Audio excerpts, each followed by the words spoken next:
Les travaux de protection côtière du segment transfrontalier entre le Bénin et le Togo ont été exécutés dans le cadre d'un accord de coopération entre les deux États et la Banque mondiale. Lancé le 3 novembre 2022 par José Tonato, durable, et Madame le Premier ministre du Togo, Victoire Dogbe, le volet béninois des dits travaux est quasiment achevé.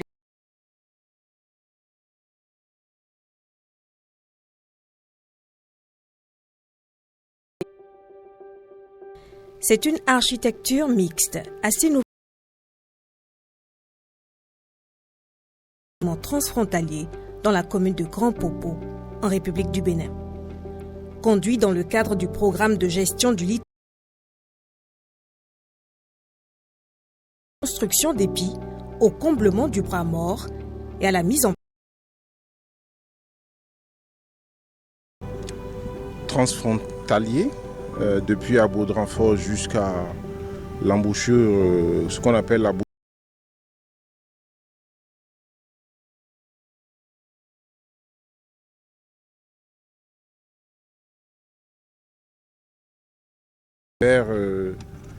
actuellement, on est à 99% réalisé pour ce qui concerne la protection marine, bientôt 100%.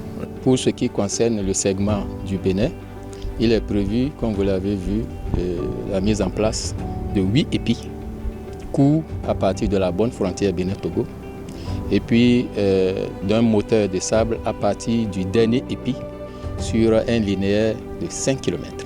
C'était prévu 4 km, on a réalisé 5 km. Et puis il est prévu également le comblement donc, du bras lagunaire mort que vous avez vu juste au niveau de la bonne frontière sur à peu près 1 km. Et puis la végétalisation donc, de tous ces comblements. Nous avons mis en place dans la ville d'Ila-Kondji 8 épis avec distance de 350 mètres entre deux épis. Nous avons procédé à un rechargement de casier entre les épis avec un apport de sédiments par dragage. Nous avons différents types d'épis. Les longueurs varient entre 65 mètres et 75 mètres. Nous avons des blocs d'enrochement depuis le noyau. Nous commençons avec une classe de 1 kg à 500 kg et la carapace, nous avons des blocs qui vont de 4 à 6 tonnes. Les travaux de rechargement de casier ont permis le repli du trait de côte vers le sud. Mais les innovations vont bien plus loin. Ce bras mort, encore visible en territoire togolais, se prolongeait avant les travaux en terre béninoise. Nous avons procédé au comblement du bras mort au niveau de la ville d'Ila-Kondji, ce qui nous a donné un haut de plage de 100 mètres environ, ce qui nous permet maintenant à Ila-Kondji de marcher sur une plage d'une largeur de 100 mètres. Suite au comblement du bras mort, des cocotiers sélectionnés ont été mis en terre sur une vingtaine d'hectares. En dehors de la mise en place des épis et du rechargement des casiers, le Bénin a opté pour une solution révolutionnaire, une véritable innovation en matière de protection des côtes, le moteur de sable. Nous avons mis en place un moteur de sable avec 6,4 millions de mètres cubes que nous avons rechargé ici au niveau de Grand Popo. Avec une longueur totale de 5 km et 200 mètres, nous avons replié le trait de côte vers le sud, c'est-à-dire vers la mer. Nous avons repoussé l'océan sur une largeur de 200 mètres et le tout sur une distance de 5,3 km. Et on a fait venir une drague autoporteuse en marche. C'est un grand navire qui fonctionne comme un aspirateur et qui va pomper du sable en haute mer sur des fonds d'environ -20, -25 mètres et qui vient le remettre à terre par un jeu de conduite, des tuyaux immergés qui ont été placés sur la partie de l'estran qu'on peut voir jusqu'à 1 km en mer. On vient se connecter à ces tuyaux et on pompe le sable à travers ces tuyaux depuis la drague et on vient le positionner sur la plage. Cette bande de terre entre la mer et la piste cyclable se trouvait sous l'eau avant les travaux. Le moteur de sable a permis de repousser de façon significative le trait de côte, créant ainsi une plage supplémentaire de 200 mètres de large et ce, sur plus de 5 km linéaires. Il est également prévu, dans le cadre de ces travaux, l'aménagement d'espaces récréo-touristiques avec plusieurs commodités. Il s'agit de construire une piste cyclable sur une distance de 2 km, de végétaliser, donc de part et d'autre. Et cette piste, comme on l'a fait sur le comblement lagunaire, et nous sommes en train également de mettre en place un paquet de latrines. Comme vous le savez, c'est vrai, il y a l'érosion côtière, mais il y a également le risque de pollution fécale. Donc sur nos plages, c'est un phénomène. Si on veut vraiment attirer le tourisme sur nos plages, il faut attaquer ce problème et trouver une solution. Donc dans ce cadre, nous sommes en train de mettre en place également un certain nombre de latrines. Ce volet concerne la mise en place d'une piste cyclable de 2 km de longueur, qui est toujours en cours d'exécution. Ce sera achevé dans 1 mois à peu près. Donc nous avons cette piste cyclable et la plantation aussi de cocotiers en fait, sur le cordon dunaire et aussi sur le comblement du bras lagunaire que nous avons visité. À côté de cet espace récréo-touristique, on aura un parking. Parce que les communautés qui viendront au niveau de la plage auront à stationner, soit leur engin, leur vélo, leur véhicule. Donc il a un parking qui est réservé et il a un circuit pédestre qui est réservé. À la faveur d'une descente sur le terrain, le ministre du Cadre de vie et des Transports, en charge du développement durable, a visité les infrastructures réalisées dans le cadre du programme WACA pour la protection du segment transfrontalier dans la commune de Grand Popo.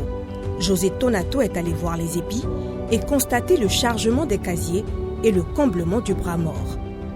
Il a ensuite visité le moteur de sable ainsi que le chantier de construction de la piste cyclable. L'autorité, au terme de sa visite, ne cache pas sa satisfaction. Pour ce que j'ai vu, je suis satisfait. Globalement, on va vers la fin des travaux de protection côtière. Globalement, je suis satisfait. Le ministre Tonato a rappelé à l'occasion la démarche du gouvernement du président Patrice Talon en matière de protection des côtes.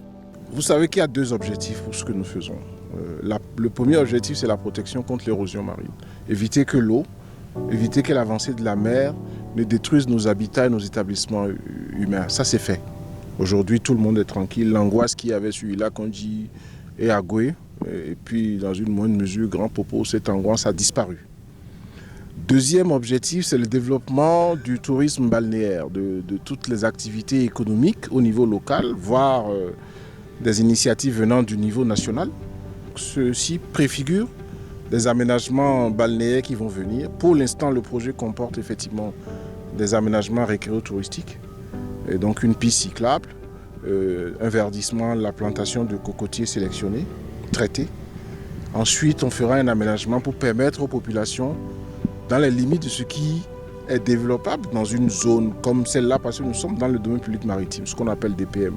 Certains types de constructions ne sont pas acceptés. Donc, nous allons indiquer aux populations comment installer des activités économiques sur la plage pour avoir une certaine activité. Les gens vont faire du sport, les gens vont venir se reposer, il y aura du loisir.